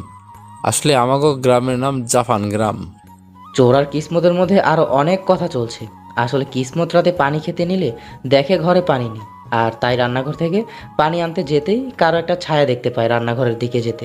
তাই কিসমতও ধীরে ধীরে সেদিকে এগিয়ে গিয়ে আস্তে করে রান্নাঘরের আলোটা জ্বালিয়ে দেয়। আর তখনই দেখতে পায় একটা লোক রান্নাঘরে কিছু খোঁজার চেষ্টা করছে, কিন্তু হঠাৎ আলো জ্বলে ওঠায় সে ভয়ে পিছনে ফিরে তাকাতেই কিসমত লম্বা করে সালাম প্রদান করে লোকটার উদ্দেশ্যে। লোকটা তখন ভয়ে ভয়ে সালামের উত্তর দিয়ে দৌড় দিতে নিলেই কিসমত দ্রুত তাকে ধরে ভয় নেই বলে আশ্বস্ত করে। তারপর লোকটার সাথে কথা বলে জানতে পারে লোকটা একটা চোর। সে এখানে চুরি করতে এসেছে, আর এসেই রান্নাঘর থেকে ভালো ভালো খাবারের গন্ধ পেয়েই আগে এসে এখানে ঢুকে খাবারের খোঁজে। তাই মেহমান প্রিয় কিসমত চোরকে মেহমান বানিয়ে আপ্যায়ন করার জন্য নিজেই ফ্রিজ খুলে দিয়ে চোরকে নিজের পছন্দ মতো খাবার বেছে নিতে বলে। আর তারপর চোরের কাজ চোর করে, আর সেই সাথে কিসমত চোরকে বিভিন্ন প্রশ্ন করতে থাকে। আর এদিকে চোর আর কিসমতের কথোপকথন শুনে আরিয়ান আর মাধুর্য নিজেদের হাসি কোনোভাবেই কন্ট্রোল করতে পারছিল না বলে আরিয়ান দ্রুত নিজেকে সামলে মাধুর্যের মুখ চেপে ধরে সেখান থেকে নিয়ে চলে যায় আবার ছাদে। ছাদে গিয়ে মাধুর্যর মুখ ছেড়ে দিতেই মাধুর্য বড় বড় কয়েকটা শ্বাস ছেড়ে আরিয়ানের দিকে রাগে দৃষ্টিতে তাকাতেই আরিয়ান হেসে ফেলে। আর তার সাথে সাথে মাধুর্য এতক্ষণ ধরে পেটের ভিতরে জমিয়ে রাখা হাসির বোমটা ছেড়ে দিল। দুজনেই হাসতে হাসতে কাহিল হয়ে যাওয়ার অবস্থা। এভাবে হাসতে হাসতে হঠাৎ মাধুর্যর হাসির দিকে ভালো করে খেয়াল করতেই আরিয়ানের মাধুর্যের প্রতি ঘোর লেগে যায়। সে ঘোর লাগানোর দৃষ্টি মাধুর্যের দিকে তাকিয়ে আস্তে আস্তে মাধুর্যের দিকে এগোতে লাগে। আরিয়ান মাধুর্যের অনেকটাই কাছে চলে আসতেই মাধুর্য হাসি বন্ধ হয়ে গেল। সে দ্রুত আরিয়ানের উদ্দেশ্যে বলল, Ariyan, what are you doing? Please এতটা কাছে আসবে না আমার। Keep distance please Ariyan. মাধুর্যের কথায় হুঁশ ফিরে আরিয়ানের। সে দ্রুত মাধুর্যের থেকে সরে গিয়ে অন্যদিকে ফিরে জোরে জোরে দুটো শ্বাস ছেড়ে কিছুটা গম্ভীর গলায় বলে উঠল, I'm sorry, Marian. I think তোমার এবার নিচের ঘরে যাওয়া উচিত। Please get out from here and leave me alone for a while. আমি এখানে কিছুক্ষণ একা থাকতে চাই। মাধুর্য কিছু না বলে শুধু মাথা নাড়িয়ে নিঃশব্দে চলে গেল ছাদ থেকে। মাধুর্য চলে গেছে বুঝতে পেরে আরিয়ান একটা দীর্ঘশ্বাস ছেড়ে আকাশের চারটার দিকে তাকিয়ে আনমনে বলে উঠল, Good night, Marian. I'm sorry for my behavior. কথাগুলো বলে আরিয়ান দীর্ঘশ্বাস ছেড়ে আকাশের ওই চারটার দিকে তাকিয়ে থাকে। আর ওইদিকে কিসমতের ব্যবহার আর মেহমান দাঁড়িয়ে খুশি হয়ে চোর ঘরের কোনো জিনিসপত্র না নিয়ে কিসমতের সাথে কিছুক্ষণ গল্প করে আর প্রয়োজন মতো কিছু খাবার নিয়ে চলে যায়। তবে কিসমত নিজের থেকে চোরকে তার হাত থেকে থাকা একটা দামি বিদেশি ঘড়ি গিফট করে দেয়। রাহার বিয়ের এক সপ্তাহের মধ্যেই আরিয়ান আর মাধুর্যের বিয়ে হয়ে যায়। আর সানা আর তার মা রেগে মেগে রাহার বিয়ের পরের দিনই কানাডা চলে যায়। যাই হোক, আরিয়ান আর মাধুর্যের বিয়েটা খুব কম সময়ের মধ্যে হলেও মোটামুটিভাবে খুব জাঁকজমকভাবেই বিয়ের আয়োজন করা হয়েছিল তাদের। মাধুর্যের মা বাবা মাধুর্য আর আরিয়ানের বিয়ের মাধ্যমে ভাবার জন্য সময় নেওয়ার পর রাশেদা, আমান এবং রাহা তাদের অনেক বোঝায় যে আরিয়ান বিদেশি হলেও সে একদম খাঁটি মনের একটা মানুষ। সে একদমই অন্যান্য ছেলেদের মতো নয় যে 10-12টা মেয়ে নিয়ে ঘুরবে, অনৈতিক কোনো কাজ করবে। জন্ম এবং বেড়ে ওঠা এই সব কিছুই আরিয়ানের বিদেশে হলেও সে নারীদেরকে খুব রেসপেক্ট করে। তাই সে কখনোই মাধুর্যকে কোনো কষ্ট দেবে না বা অসম্মান করবে না, বরং সব সময় মাধুর্যকে আগলে রাখবে, কারণ সে খুবই প্রোটেক্টিভ অ্যান্ড কেয়ারিং একটা ছেলে। আবার তাছাড়া মাধুর্যের বাবা মাও যে 2-1 দিন রাহার বিয়ের উপলক্ষে রাহাদের বাড়িতে ছিল, সেই সময়টাও তো তারা আরিয়ান আর তার ফ্যামিলিকে খুব ভালো কাছ থেকে দেখেছে এবং বুঝেছে আসলে তারা কেমন মানুষ আর আরিয়ানই বা কেমন প্রকৃতির ছেলে। তার উপর আবার তাদের মেয়ের মধ্যেও আরিয়ানের জন্য কিছুটা দুর্বলতা দেখতে পেয়ে তারা অবশেষে আরিয়ানের সাথে মাধুর্যের বিয়ে দিতে রাজি হয়। আর তারপর বেশ জাঁকজমকের সাথে নিজেদের মেয়েকে আরিয়ানের হাতে তুলে দেয়। বিয়ের সময় মাধুর্য সব আত্মীয় স্বজন আর পাড়া প্রতিবেশীরা বিদেশি জামাইকে দেখার জন্য হুমড়ি খেয়ে পড়ছিল এক প্রকার যখন আরিয়ান বরযাত্রী দিয়ে মাধুর্যের বাড়িতে পৌঁছায়। যাই হোক, ভালোই ভালোই বিয়ের সব আনুষ্ঠানিকতা শেষ হলো। এবার আরিয়ানদের লন্ডন ফেরার পালা। কাজিনের বিয়ে খেতে এসে নিজেরও বিয়ে লেগে যাওয়া ভার্সিটি থেকে আরও 1 সপ্তাহের ছুটি বাড়িয়ে নিতে হয়েছিল আরিয়ানকে। কিন্তু এখন আর কিছুতেই ছুটি কাটানো যাবে না, তাই সময় নষ্ট না করে যত দ্রুত সম্ভব লন্ডনে গিয়ে পৌঁছাতে হবে আরিয়ানকে। তাই বৌভাতের পরের দিনই আরিয়ানরা লন্ডন ফেরার ব্যবস্থা করে রেখেছে। মাধুর্যের মা বাবা বৌভাতের উপলক্ষে এসে আরিয়ানদের বাড়িতেই রয়ে গেছে আরিয়ান আর মাধুর্যকে বিদায় দেবে বলে। পরের দিন আরিয়ানরা সবাই রেডি হয়ে নিচে নেমে এসেছে, আর রাহারা সবাই এবং মাধুর্যের মা বাবাও এসে সামনে দাঁড়িয়ে আছে তাদের বিদায় দেওয়ার জন্য। মাধুর্যের বাবা রায়হান খানের উদ্দেশ্যে বলল, ভাই সাহেব, আমার মেয়েটা তো আপনাদের হাতে তুলে দিলাম, আর এখন সে চলে যাচ্ছে আবার সেই দূর দেশে। আমরা তো চাইলেই যখন তখন এখান থেকে মেয়ের কাছে চলে যেতে পারবো না, আর মেয়ের সুবিধা অসুবিধাগুলো দেখতে পারবো না। তাই দয়া করে আপনারা আমার মেয়েটাকে একটু দেখে রাখবেন, আর ওকে আপনাদের ওই বিলেতি সংস্কৃতির সাথে নিজেকে মানিয়ে নেওয়ার জন্য একটু সময় দিবেন। আসলে বুঝতেই তো পারছেন, আমার মেয়েটা একটা বাঙালি মেয়ে, আর তার শিক্ষা সংস্কৃতি সব কিছুই আপনাদের থেকে সম্পূর্ণ আলাদা। তাই একটু দেখবেন আমার মেয়েটাকে, আর আপনারাই বড় ওকে আপনাদের নিজেদের মতো করে গড়ে নিন, যাতে আপনাদের এবং আপনাদের ওই বিদেশি কালচারের সাথে সহজেই মানিয়ে গুছিয়ে নিতে পারে নিজেকে। আরে আপনার মেয়ে তো এখন আমাদের মেয়ে, আর তার প্রতি আপনাদের থেকে বেশি দায়িত্ব এখন আমাদের, বুঝলেন? একদম চিন্তা করবেন না। আপনারা মাধুর্য মামুনিকে নিয়ে আসুন, আর হ্যাঁ, যখন সুযোগ পাবেন চলে যাবেন মেয়েকে দেখতে। ওকে? জি অবশ্যই। আর বাবা আরিয়ান, তোমাকে বলছি, আমার মেয়েটাকে দেখে রেখো কেমন? এখন তো ওর সব দায়িত্ব তোমায়, তাই না? তাই একটু দেখে শুনে রেখো ওকে। আরিয়ান মিষ্টি এসে বলল, ডোন্ট ওয়ারি বাবা, আমি অলওয়েজ মেরিনের খেয়াল রাখবো এবং ওকে আগলে রাখবো, আপনি চিন্তা করবেন না। যাক, শুনে আস্তত্ব হলাম বাবা। তোমার আর তোমার বাবা মায়ের উপর আমার পূর্ণ আস্থা আছে। এবার মাধুর্যের মাও বলে উঠল, আরিয়ান, তোমার উপরে পূর্ণ বিশ্বাস আর ভরসা করি তোমার হাতে আমাদের মেয়েটাকে তুলে দিয়েছি, আর এতটা দূরে পাঠাচ্ছি, দয়া করে আমাদের এই ভরসা আর বিশ্বাসের মাধ্যমে রেখো। আর মাধুর্য, তুমিও কিন্তু তোমার শ্বশুরবাড়ি আর স্বামী মঞ্জ গিয়ে তাদের সাথে মানিয়ে গুছিয়ে থাকার চেষ্টা করবা, কেমন? এখন কিন্তু আর তোমার মা তোমার পাশে থাকবে না, আর তোমার মা তোমার পাশে থাকবে না। তাই নিজের প্রয়োজন অপ্রয়োজনে আর সুবিধা অসুবিধা সব আরিয়ানের সাথে শেয়ার করো। যে কোনো সমস্যা আরিয়ানের সাথে শেয়ার করে তাকে নিজেই সমাধান করার চেষ্টা করো। কোনো ক্ষেত্রেই নিজে নিজে কোনো পাকামো করতে যেও না, কারণ এটা কিন্তু তোমার নিজের দেশ না, বুঝলে? একটা অন্য দেশে যাচ্ছ, সেখানকার পরিবেশের সাথে মানুষদের সাথে মানিয়ে চলার চেষ্টা করো সব সময়। মাধুর্য মাথা নেড়ে তার মাকে আশ্বস্ত করলো যে সে তার মায়ের কথা মতোই চলবে। যাই হোক, সবার থেকে বিদায় নিয়ে আরিয়ানরা মাধুর্যকে নিয়ে বেরিয়ে গেল এয়ারপোর্টের উদ্দেশ্যে। সেখানে পৌঁছে নির্দিষ্ট সময়ে লন্ডনের ফ্লাইটে উঠে উড়াল দিল সুদূর লন্ডনের উদ্দেশ্যে। লন্ডন পৌঁছাতেই আরিয়ানরা দেখলো আরিয়ানের নানার বাড়ির লোকেরা, বন্ধুরা এবং আরও পরিচিত অনেকেই আরিয়ান আর তার বউকে স্বাগতম জানানোর জন্য এয়ারপোর্টে এসে হাজির হয়েছে। আরিয়ানের কাছে যেতেই সবাই আরিয়ান আর তার মাধুর্যকে ফুল দিয়ে অভ্যর্থনা জানালো। তারপর সবাই আরিয়ানকে থেকে বিদায় নিয়ে যার যার কাজে চলে যায়, আর আরিয়ানরা চলে যায় তাদের বাড়িতে। বাড়িতে পৌঁছে আরিয়ান গাড়ি থেকে নেমে মাধুর্যের হাত ধরে গাড়ি থেকে নামায়। গাড়ি থেকে নেমে একবার চারদিক চোখ বোলাতেই মাধুর্যর চোখ আটকে যায়। এত সুন্দর সাজানো গোছানো বাড়ি দেখেই মাধুর্যর মন ভরে গেছে। বাড়িটা যেন আস্ত একটা রাজপ্রাসাদ, আর সেই প্রাসাদের সামনেই প্রিন্স প্যালেস। তা দেখে মাধুর্যের মুখে এক চিলতে হাসি ফুটে উঠেছে। তার ঠোঁটের কোণে হাসি দেখে আরিয়ানও মুচকে এসে জিজ্ঞেস করলো, ওর হ্যাপেন্ড, হাসছো কেন তুমি? মাধুর্য আরিয়ানের দিকে তাকিয়ে মিষ্টি হেসে বলল, আপনাদের বাড়িটা ভীষণ সুন্দর। আরিয়ানও মিষ্টি হেসে বলল, থ্যাঙ্কস, বাট এটা এখন শুধু আমাদের বাড়ি নয়, বরং এটা তোমারও বাড়ি, বুঝলে ডিয়ার? মাধুর্য লাজুক হাসলো। এর মধ্যে আরিয়ানের বাবা মাও অন্য গাড়িতে করে বাড়ি এসে পৌঁছালো। তারা গাড়ি থেকে নেমেই আরিয়ানদের কাছে এলো। তারপর রায়হান বলল, কি ব্যাপার, তোমরা এখনো এখানে দাঁড়িয়ে আছো কেন? ভিতরে যাওনি কেন? মোনালিসাও বলল, তাই তো তুমি প্রিন্স এখনো মেরিনাকে নিয়ে এখানে দাঁড়িয়ে আছো কেন? চলো ভেতরে চলো। যাচ্ছি মম, মানে চলো আমরা ভেতরে যাই, আর আশা করি বাড়ির ভেতরটাও তোমার ভালো লাগবে। মাধুর্য মুচকি এসে মাথা নাড়ালো। আরিয়ান মাধুর্যের হাত ধরে প্যালেসের ভিতরে ঢুকলো। পিছনে পিছনে আরিয়ানের মা বাবাও ঢুকলো। বাড়ির ভিতরে ঢুকে মাধুর্য চোখ আরও বেশ ধাঁধিয়ে গেল।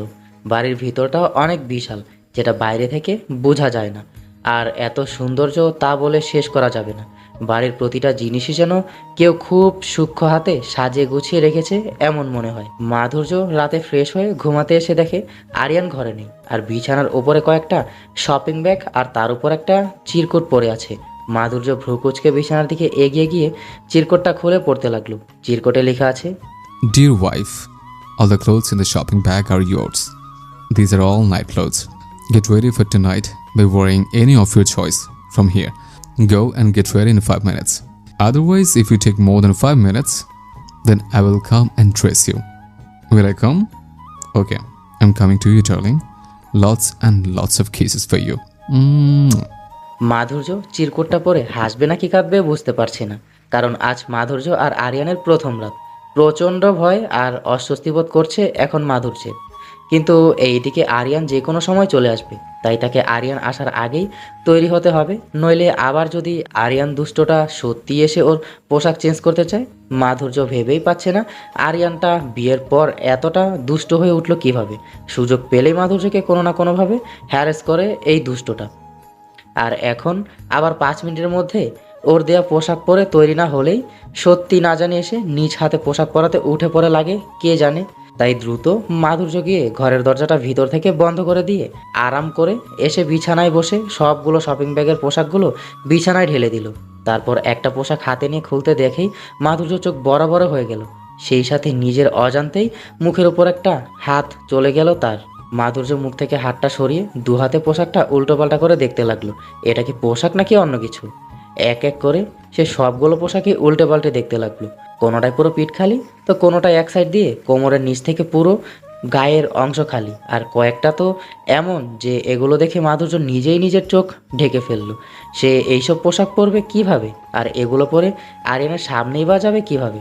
লজ্জায় তো তার এখনই মাথা নিচু হয়ে যাচ্ছে, গাল গরম হয়ে যাচ্ছে। আবার অন্যদিকে দিয়ে আরিয়ানের প্রতি প্রচণ্ড রাগও লাগছে তার। আরিয়ানটা কি করে পারলো এমন সব বেশরম মার্কা পোশাক আনতে। মাধুর্য রেগে মেগে পোশাকগুলো সব এভাবে বিছানার উপর ছুঁড়ে ফেলে রেখে গিয়ে দরজার লক খুলে দিয়ে এসে মুখ ফুলে আবার বিছানায় বসে পড়ল। আজ হবে আরিয়ানের সাথে এক চোট।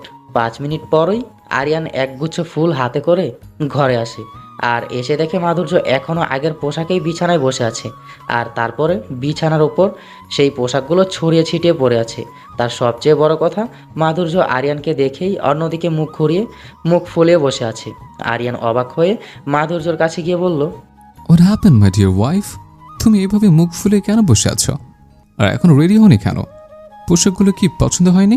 মাধুর্য এবার কাঁদো কাঁদো গলায় অভিযোগ সুরে বলল, আপনি খুব খারাপ একটা লোক। এগুলো কি ধরনের পোশাক এনেছেন আপনি আমার জন্য? আমাকে কখনো এইসব পোশাকে দেখেছেন আপনি? আমি আপনাকে ভালো ভেবেছিলাম, কিন্তু আপনি দেখছি অন্য সব লুচা ছেলেদের মতো। এইসব পোশাক কিনতে কি আপনার একটু লজ্জা লাগলো না? আরিয়ান মাধুর্যের কথাটা কিছুটা অবাক হয়ে ভ্রু কুঁচকে জিজ্ঞেস করলো, লজ্জা কেন করবে? আর এগুলো তো স্লিপিং ক্লোথস, সবাই তো ঘুমানোর সময় এসব পরে ঘুমায়। তাহলে এগুলো কিনতে গেলে লজ্জা কেন করবে? আর তুমি কি যেন একটা বললে, লুচি না লুচু কি যেন? মাধুর্য দাঁতে দাঁত চেপে বলল, হ্যাঁ এটাই লুচ্চা বলছি আপনাকে। আরিয়ান জিজ্ঞাসু দৃষ্টিতে তাকিয়ে বলল, ও আচ্ছা, বাট এই লুচা মানেটা কি? মাধুর্য আনমনে বলে বসলো, লুচ্চা মানে বাজে অসৎ চরিত্র, বুঝলেন? কথাগুলো বলেই মাধুর্য জিহ্বায় কামড় দিয়ে ফেললো। অনুশোচনার দৃষ্টিতে সে আরিয়ানের দিকে তাকালো। আসলে সে এগুলো মিন করে তখন এই কথাটা বলেনি আরিয়ানকে, কিন্তু এখন এর অর্থগুলো আরিয়ানকে বলতে গিয়ে সে খেয়াল করলো যে সে কি বলেছে। ওইদিকে আরিয়ান কিছুটা অভিমানী চোখে স্থিরভাবে কিছুক্ষণ মাধুর্যের দিকে তাকিয়ে থেকে চোখ সরিয়ে নিয়ে মাধুর্যের পাশ থেকে উঠে গেল। আসলে এই শব্দগুলো আরিয়ান একদমই নিতে পারেনি। সে তো জাস্ট তার বউয়ের জন্য এই পোশাকগুলো কিনেছিল, যদিও সে জানে মাধুর্য একজন বাঙালি মেয়ে, আর সে এইসব পোশাক হয়তো অভ্যস্ত নয়। যদিও এই দেশে এইসব পোশাক অন্যান্য পোশাকের মতোই স্বাভাবিকভাবেই পরে মানুষ, এমনকি দিনের বেলাতেও পরে, কিন্তু তবুও আরিয়ান মাধুর্যের কথা ভেবেই শুধুমাত্র রাতের পরার জন্য বলেছে এই পোশাকগুলো। আর তাছাড়া নিজের স্বামীর সামনে তো এইসব পরাই যায়। কিন্তু এই সামান্য ব্যাপারটার জন্য মাধুর্য আরিয়ানের চরিত্র নিয়ে কথা বলবে তা সে ভাবতেও পারেনি। কত আশা করে এসেছিল সে ঘরে। আজ তার আর মাধুর্যের ফার্স্ট নাইট, আর এই রাতে সে তার প্রিয়তমাকে তার সম্পূর্ণটা উজাড় করে দিয়ে তাকে পরিপূর্ণভাবে নিজের করে নেবে। কিন্তু কি থেকে কি হয়ে গেল, সামান্য কয়েকটা পোশাকের জন্য যে এরকম একটা পরিস্থিতি তৈরি হবে আর মাধুর্য তাকে এভাবে ভুল বুঝবে। জানলে আরিয়ান কখনোই এইসব পোশাক আনতো না। আরিয়ান হাতের ফুলগুলো বিছানায় ফেলে দিয়ে মাধুর্যর দিকে না তাকিয়েই কিছুটা ধরা গলায় বলল, আই এম সরি ম্যারিয়ান, আমি বুঝতে পারিনি এই পোশাকগুলো এতটাই খারাপ যে আমি সেগুলো আমার ওয়াইফের জন্য কিনতে পারবো না, আর এর জন্য আমাকে ক্যারেক্টারলেস টাইটেলও পেতে হবে। By the way, I am really sorry for this. এবার তুমি ঘুমিয়ে পড়ো, আমি পাশের রুমে যাচ্ছি। Good night. বলেই আরিয়ান চলে যেতে নিলে দ্রুত মাধুর্য বসা থেকে উঠে আরিয়ানের হাত টেনে ধরল।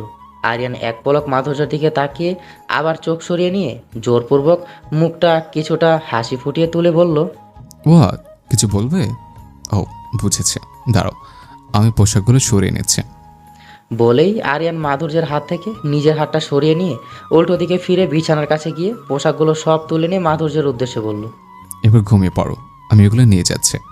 আমি সরি আরিয়ান, আমি আপনাকে এসব কথা অত কিছু ভেবে বলিনি, জাস্ট রাগের মাথায় মুখ থেকে বেরিয়ে গেছে। আমি আর ভুলে কখনো এমন কথা আপনাকে বলবো না, প্লিজ আপনি আমার উপর রাগ করে থাকবেন না, ক্ষমা করে দিন আমাকে প্লিজ আরিয়ান। আমি তোমার উপর কোনো রাগ করিনি, এছাড়া দোষটা তো আমারই, তাই তোমার যা ঠিক মনে হয়েছে তুমি সেটাই বলেছ, তার জন্য তুমি কেন সরি বলছো? সরি তো আমি তোমাকে বলা উচিত। সো আমি আবার বলছি, আই এম সরি, প্লিজ তুমি খেদো না, আর আমি কখনো এমন কিছু করবো না, প্রমিস। বলেই আরিয়ান মাধুর্যকে আর কিছু বলার সুযোগ না দিয়ে লম্বা লম্বা পা ফেলে চলে গেল রুম থেকে বের হয়ে। আর মাধুর্য অসহায় চোখে সেদিকে তাকিয়ে রইল। রাতে আর কারোরই ঘুম হলো না। দুজনেই দুই ঘরে, আর তাদের মাঝখানে বাধা হয়ে দাঁড়িয়ে আছে আস্ত একটা দেয়াল। আরিয়ান পাশের ঘরে গিয়েই সেই পোশাকগুলো মেঝেতে ছুঁড়ে ফেলে গিয়ে সোফার উপর দু হাত মাথা চেপে বসেছিল, আর সারা রাত সেই সোফাতেই ছিল। এদিকে মাধুর্য আরিয়ানের ফেলে আসা ফুলের গুচ্ছটা বুকে জড়িয়ে রেখে কেঁদে কেটেই রাত পার করে দিল। সকালে দুজনেরই চোখে ঘুম লেগে গেছিল, যার কারণে মাধুর্য আরিয়ান দুজনেই অনেক বেলা করে ঘুম থেকে ওঠে। আর ওইদিকে রায়হান এবং মোনালিসা ওরা দুজনে একসাথে আছে ভেবে বসে আছে, আর তাই ব্রেকফাস্ট ওদের না ডেকে ওদের খাবারগুলো আলাদা করে তুলে রাখে। মাধুর্য আর আরিয়ান দুজনেই একসাথে ঘুম থেকে ওঠে।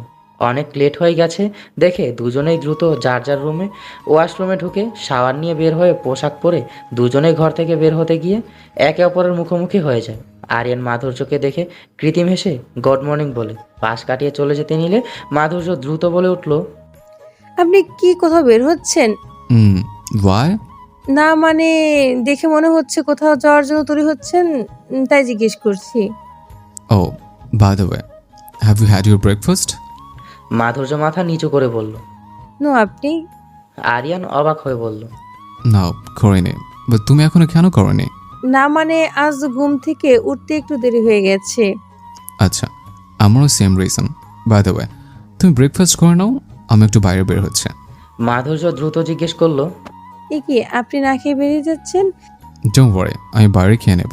অ্যাকচুয়ালি আমার একটা জরুরি কাজ আছে, আমি আরও আগে বের হতাম বাট ঘুম থেকে ওঠাতে লেট হয়ে গেছে, তাই এখনই যেতে হবে আমাকে।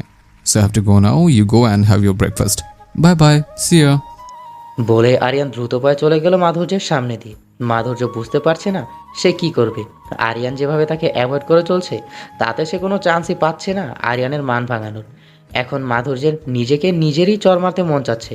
মুখ ফসকে এরকম আজেবাজে কথা কেন বলে বসলো তার জন্য। নিজের ওপর নিজে জেদ ধরে এবার না খেয়েই আবার ঘরে ঢুকে গেল মাধুর্য। এদিকে আরিয়ান বেরিয়ে যাওয়ার সময় তার মাকে বলে গেছে যেন মাধুর্যকে ব্রেকফাস্ট করিয়ে দেয়, কারণ তার কাছে মনে হয়েছিল আরিয়ান খায়নি বলে আর মাধুর্য একা একা ব্রেকফাস্ট করতে আসতে অস্বস্তি বোধ করতে পারে, তাই হয়তো ব্রেকফাস্ট না করেই ঘরে গিয়ে বসে থাকবে সে। তাই বুদ্ধি করে আরিয়ান যাওয়ার সময় তার মাকে বারবার করে বলে দিয়ে যায় যেন মাধুর্যকে ডেকে এনে ব্রেকফাস্ট করিয়ে দেয়। তাই মোনালিসাও আরিয়ানের যেতে যেতেই আরিয়ানের ঘরের সামনে এসে দরজায় নক করে। মাধুর্য বিছানা থেকে উঠে গিয়ে দরজা খুলে দেয়। মোনালিসা মিষ্টি হাসি দিয়ে দাঁড়িয়ে আছে। মাধুর্য মিষ্টি হাসলো। মোনালিসা বলল, চলো ব্রেকফাস্ট খাবে। মাধুর্য আমতা আমতা করে বলল, না মানে বলছি যে মম, আমার না একদমই ক্ষুধা নেই, আমি এখন খাবো না। তাছাড়া এখন ব্রেকফাস্টের সময় চলে গেছে, তাই একেবারে না হয় দুপুরে আপনাদের সাথে মানে সবার সাথে মিলে লাঞ্চ করব, কেমন? ওহ নো বেবি, তা হচ্ছে না। আমার হাজবেন্ড আমাকে যাবার সময় বারবার করে বলে গেছে যেন তোমাকে আমি ব্রেকফাস্ট খাইয়ে দিই, আর তুমি তো এখনো আমার সনকে চিনতে পারোনি। আই থিঙ্ক সে যদি এসে জানতে পারে তুমি সকালের খাবার খাওনি, দেন পুরো প্যালেস মাথায় তুলবে ফেলবে। তাই ব্রেকফাস্টটা করে নাও লক্ষ্মীটি। মাধুর্য বাধ্য হয়ে গেল ব্রেকফাস্ট করতে, আর মনে মনে আরিয়ানকে ইচ্ছে মতো বকতে লাগলো।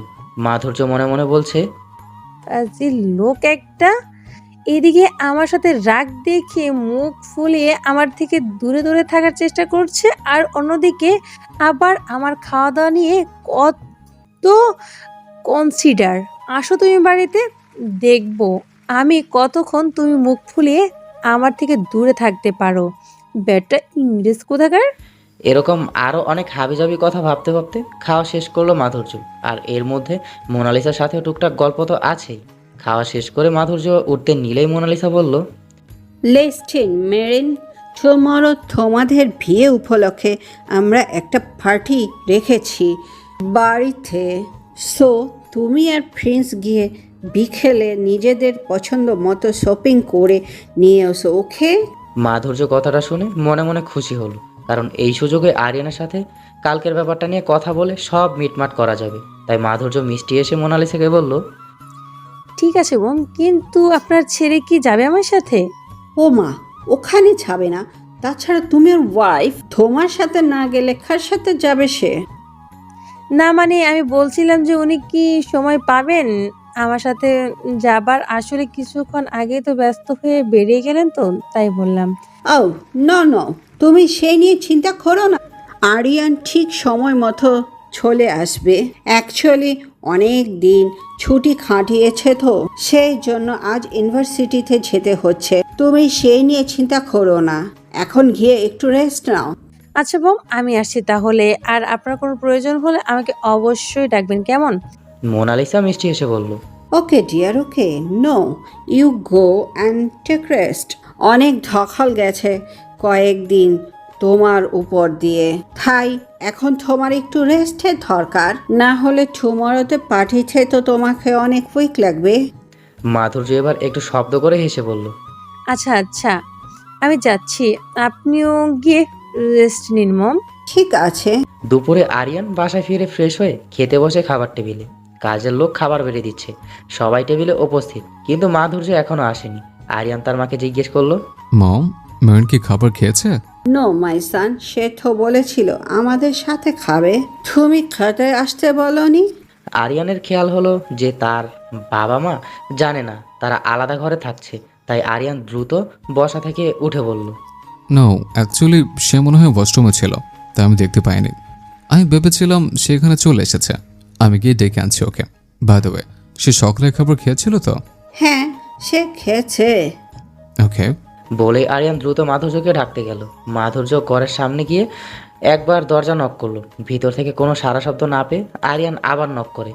দ্বিতীয়বার সাথে সাথেই মাধুর্য দরজা খুলে দেয়। মাধুর্য আরিয়ানকে দেখে অভিমানী চোখে কিছুক্ষণ আরিয়ানের দিকে তাকিয়ে থেকে চোখ নামিয়ে মুখ ঘুরিয়ে নেয়। আরিয়ান মাধুর্যের ভাবসাব কিছু না বুঝতে পেরে বলল, চলো খাবার খাবে, সবাই ওয়েট করছে আমাদের জন্য। মাধুর্য মুখ ফুলিয়ে রেখেই অন্যদিকে তাকিয়ে বলল, আমার ক্ষুধা নেই, আপনারা খেয়ে নিন। আরিয়ান একটা দীর্ঘশ্বাস ছেড়ে বলল, ক্ষুধা নেই মানে? সকালে কি এমন খেয়েছ যে তোমার এখনো ক্ষুধা নেই? চলো খাবে, মম ড্যাড ওয়েট করছে তোমার জন্য। তাছাড়া আমার খুব টায়ার্ড লাগছে, খেয়ে ঘুমোতে যাব। তাহলে গিয়ে খান, আমি কি আপনাকে ধরে রেখেছি নাকি? আমি খাবো না বললাম তো। হ্যাঁ খান গিয়ে, আমাকে ছাড়া তো আপনার সবই চলে, তাহলে আমাকে ছাড়া খেতেও নিশ্চয়ই প্রবলেম হওয়ার কথা নয়। মানে? মাধুর্য এবার ছলো চোখে আরিয়ানের দিকে তাকালো। মাধুর্যর চোখে জল দেখে আরিয়ানের বুকটা হঠাৎ ধুক করে উঠল। আরিয়ান একটা শুকনো ঢোক গিলে মাধুর্যর কিছুটা কাছাকাছি গিয়ে বলল, কি হয়েছে? তুমি কাঁদছো কেন? আমি কি আবার কোনো ভুল করেছে? আমি ভুল করলে আমাকে পানিশমেন্ট দাও প্লিজ। তুমি খেতো না, তুমি কাঁদলে আই ডোন্ট নো ওয়াই আমার ভালো লাগে না। প্লিজ এরকম ক্রাই মাই সুইট হার্ট। মাধুর্য এবার নিজেকে ধরে রাখতে না পেরে খপ করে গিয়ে আরিয়ানকে ঝাপটে ধরে পুপিয়ে কেঁদে উঠল। আরিয়ান তো থ মেরে দাঁড়িয়ে আছে। মাধুর্য ওই অবস্থাতেই কাঁদতে কাঁদতে বলতে লাগলো, আপনি কেন এভাবে আমাকে অ্যাভয়েড করে চলছেন? কেন আপনি অন্যকে গিয়ে থাকছেন? আমি তো কালকের ব্যবহারের জন্য ক্ষমা চেয়েছি। তবু আপনি কেন আমার উপর এতটা অভিমান করে আছেন? আপনি বিশ্বাস করুন, আমি ওই শব্দটা আপনার উপর প্রয়োগ করার সময় এতটার অর্থ একবারও আমার মাথায় আসেনি। আমি ওইসব ভেবে আপনাকে কথাটা বলিনি। আসলে ওইসব পোশাক দেখে আমার একটু খারাপ লেগেছিল। তখন তাই একটু মাথা গরম হয়ে গিয়েছিল। আপনি ওইরকম পোশাকগুলো এনেছিলেন বলে। সেই কারণে রাগের মাথায় কি বলতে কি বলে ফেলেছি আমি নিজেও বুঝতে পারিনি। প্লিজ আমায় ক্ষমা করে দিন। আমার থেকে এভাবে দূরে সরে থাকবেন না দয়া করে। আপনার এই দূরত্ব আমাকে এড়িয়ে চলা আমি মেনে নিতে পারছি না। আমার সহ্য হচ্ছে না। Please Aryan, please forgive me. আমি আর কখনোই আপনার সাথে ওইরকম বাজে ব্যবহার করব না, প্রমিস। আর আপনার দেওয়া পোশাকও আমি পরবো, সেটা যেমনই হোক না কেন। আমি বুঝতে পেরেছি ওই সামান্য ব্যাপার নিয়ে আমার ওই রকম ওভার রিয়েক্ট করা একদম উচিত হয়নি। তাছাড়া আপনি তো আমার স্বামী, আর স্বামীর সামনে এসব পোশাক তো পরা যায়। কিন্তু কেন যে এই কথাটা আমার মাথায় তখন আসেনি আমি বুঝতে পারছি না। কিন্তু এখন আমি বুঝতে পেরেছি, আর এখন থেকে এমন ভুল আর কখনোই করব না। আমি আবারও ক্ষমা চাইছি আপনার কাছে, প্লিজ। আপনি আবার আগের মতো আমার সাথে কথা বলুন, হাসুন, please Aryan, please. It's okay, আমি বুঝতে পেরেছি, তুমি শান্ত হও। আরিয়ানের কথাটা শেষ হতেই মাধুর্য দ্রুত আরিয়ানের বুক থেকে মুখ তুলে আরিয়ানের মুখের দিকে তাকিয়ে বলল, বাউ? বাউ আবার কি? আরিয়ান মিষ্টি এসে উত্তর দিল। কেন? তুমিই তো আমার বউ। মাধুর্য কিছুক্ষণ অবাক চোখে আরিয়ানের দিকে তাকিয়ে থেকে বাউ শব্দটার মানে বোঝার চেষ্টা করতে লাগলো। কয়েক সেকেন্ড যেতেই সে হু হা করে হেসে উঠল। আরিয়ান মাধুর্যের হাসির কারণ জানার জন্য কৌতূহলী দৃষ্টিতে তাকিয়ে থাকলে মাধুর্য কোনো রকমের হাসি আটকে আরিয়ানের কিছুটা কাছে গিয়ে তার গলা জড়িয়ে ধরে নিজের পা দুটো অনেকটা উঁচুতে তুলে আরেকটু ওপরে উঠে এক হাত আরিয়ানের চুলগুলো এলোমেলো করে দিয়ে বলল, ইউ মিন বউ মানে ওয়াইফ? আরিয়ান মিষ্টি হেসে দ্রুত মাথা ঝাঁকিয়ে উত্তর দিল। হুম। মাধুর্য মুচকি এসে আরিয়ানের নাকটা আলতো করে টেনে দিয়ে বলল, আমার বরটা। আরিয়ান হাসলো। আরিয়ানকে হাসতে দেখে মাধুর্য হেসে আবার আরিয়ানকে জড়িয়ে ধরতে নিলেই পিছন থেকে হঠাৎ রায়হান খান এসে শুকনো কেসে বলে উঠল, আমি কিন্তু কিছুই দেখিনি, কিন্তু বলেছিলাম যে আজকে দুপুরে খাবার আমাদের সাথে খাওয়া হবে নাকি আলাদা কোনো প্ল্যান আছে? রায়হানের কথার আওয়াজ শুনেই থতমত খেয়ে গেল মাধুর্য। দ্রুত আরিয়ানকে ছেড়ে দিয়ে একটু দূরে সরে গিয়ে লজ্জায় মাথা নিচু করে ফেলে। ওইদিকে আরিয়ান রায়হানের দিকে তাকাতেই রায়হান তাকে চোখ মেরে দিল। আরিয়ান তার বাবার থেকে দ্রুত চোখ সরিয়ে মাধুর্যের দিকে তাকিয়ে মুচকি মুচকি হাসতে লাগলো। রায়হান আবার বলল, না ঠিক আছে, যদি তোমাদের আলাদা কোনো প্ল্যান থাকে তাহলে আর আমাদের শুধু শুধু উপোস করে কী লাভ বলো? আমরা বরং খেয়ে নিই, কি বলো তোমরা? মাধুর্য দ্রুত বলে উঠল, না না বাবা, আমরা আপনাদের সাথে একসাথেই খাবো। আপনি যেন, আমরা এখনই আসছি। রায়হান মিষ্টি এসে বলল, ওকে ওকে, এসো তোমরা তাহলে। আর আরিয়ান, এবার থেকে দরজা বন্ধ করে নিতে ভুলবে না। বলে রায়হান চলে যেতে লাগলো। আর এদিকে মাধুর্য তো লজ্জায় আরিয়ানের দিকেও তাকাতে পারছে না। আর আরিয়ান তার লজ্জারাঙা বাঙালি বধূর লজ্জামাখা মুখটা দেখে দেখে আরও বেশি প্রেমে পড়ে যাচ্ছে। আরিয়ান বিকেলে মাধুর্যকে নিয়ে কয়েকটা দার্শনিক স্থানে ঘুরিয়ে দেখায়, আর তারপর প্রচুর কেনাকাটা করে রাতে একেবারে বাইরে থেকে খাওয়া দাওয়া করে বাড়িতে ফেরে মাধুর্যকে নিয়ে। এসেই তার বাবা মায়ের সাথে দেখা করে দুজনে ঘরে এসে আরিয়ান যায় ফ্রেশ হতে। আর মাধুর্য এই ফাঁকে কিনে আনা পোশাকগুলো সব কাভারে তুলে রাখে। তার কাভার থেকে 2টা প্যাকেট নিয়ে চলে যায় পাশের রুমে। আরিয়ান ফ্রেশ হয়ে এসে হাত মুছতে মুছতে চারিদিক চোখ বুলিয়ে দেখে মাধুর্য কোথাও নেই। তাই সে ভাবলো হয়তো তার মায়ের কাছে গেছে কিংবা কোনো কারণে নিচে গেছে। তাই এটা নিয়ে তেমন একটা না ভেবে মাধুর্যের জন্য অপেক্ষা করতে লাগলো। প্রায় 5-6 মিনিট পর মাধুর্য আসছে না দেখে আরিয়ান ঘর থেকে বের হয়ে তার বাবা মায়ের রুমের দিকে যায়। সেখানে গিয়ে জানতে পারে মাধুর্য তাদের কাছে যায়নি। তাই আরিয়ান এবার ভাবলো আবার পানির জন্য কিচেন রুমে গেল কিনা। তাই সে কিচেন রুমে গেল, কিন্তু না, সেখানেও মাধুর্যর দেখা পেল না। ড্রয়িং রুমেও নেই মাধুর্য। এদিকে নিজের ফোনটাও আরিয়ানের ঘরে ফেলে এসেছে। তাই আবার ঘরের দিকে পা বাড়ালো। ঘরের সামনে এসেই দেখে ঘরের দরজা ফাট করে খোলা আর ঘরের ভিতরটা অন্ধকার। আরিয়ান ভাবলো হয়তো মাধুর্য ঘরে এসেছে আর সেই লাইট অফ করে দিয়েছে।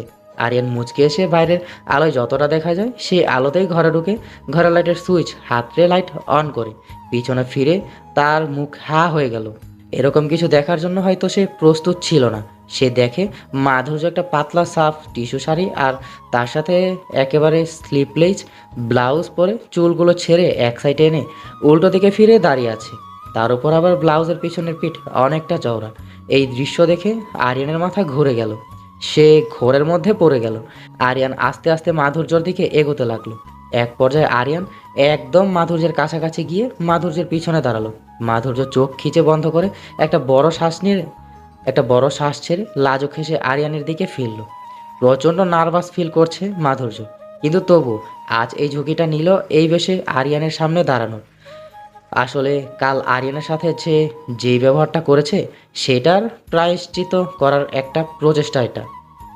দুপুরের আগে যখন আরিয়ান বাড়িতে ছিল না তখন মাধুর্য পাশের যে রুমে রাতে আরিয়ান ছিল সেই রুমে গিয়েছিল আরিয়ানের আনা সেই পোশাকগুলো খুঁজতে, কিন্তু গিয়ে দেখে আরিয়ানের সেইগুলো ঘরের ভিতরে ডাস্টবিনে ফেলে দিয়েছে।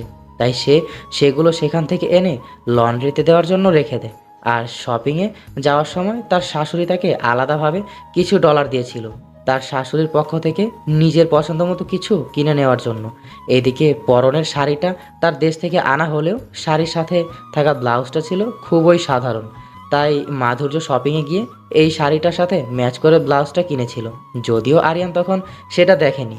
কারণ এটা কেনার সময় মাধুর্য কিছু পার্সোনাল জিনিস কিনবে বলে আরিয়ানকে অন্যদিকে পাঠিয়ে দেয়, আর এটার দামও মাধুর্য আলাদাভাবেই আরিয়ানের অগোচরেই পেমেন্ট করে দেয়।